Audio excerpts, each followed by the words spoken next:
ஓணம் பண்டிகை மற்றும் மிலாடி நபியை முன்னிட்டு நீலகிரி மாவட்டம் உதகை முதல் கேத்தி வரை சிறப்பு மலை ரயில் சேவை துவங்கப்பட்டுள்ளதால் சுற்றுலா பயணிகள் இயற்கை எழில்மிகு காட்சிகளை மகிழ்ச்சியுடன் கண்டுகளித்து வருகின்றனர். கூடுதல் விவரங்களை தருகிறார் செய்தியாளர் அனீஷ். வணக்கம் அனீஷ், இது குறித்த விவரங்கள்.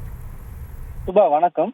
உதகையில் 2ஆம் கட்ட சீசன் தொடங்கியுள்ள நிலையில் மலை ரயில் சிறப்பு சேவைகளை தென்னக ரயில்வே அறிவித்திருந்தது.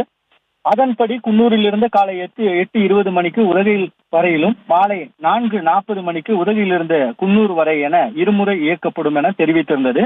இதனிடையே உதகை முதல் கேத்தி வரை காலை 9:40 மணி, 11:30 மணி, மாலை 3 மணிக்கு சிறப்பு மலை ரயில் கேத்தி வரை இயக்கப்படும் என தென்னக ரயில்வே அறிவித்திருந்தது.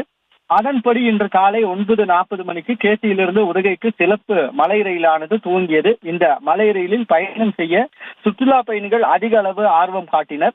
இப்பயணத்தின் போது உதகை கேத்தி இடையே எழில்மிகு இயற்கை காட்சிகளை கண்டு ரசித்து புகழ்மிக்க கேத்தி மலை குகை மற்றும் ரயில் நிலையத்தை சுற்றுலா பயணிகள் கண்டு ரசித்தனர். சுபா,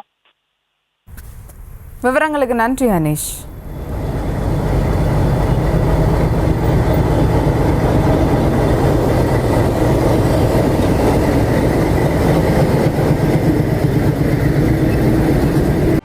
செய்திகளை உடனுக்குடனும் துல்லியமாகவும் தெரிந்து கொள்ள சப்ஸ்கிரைப் பண்ணுங்க.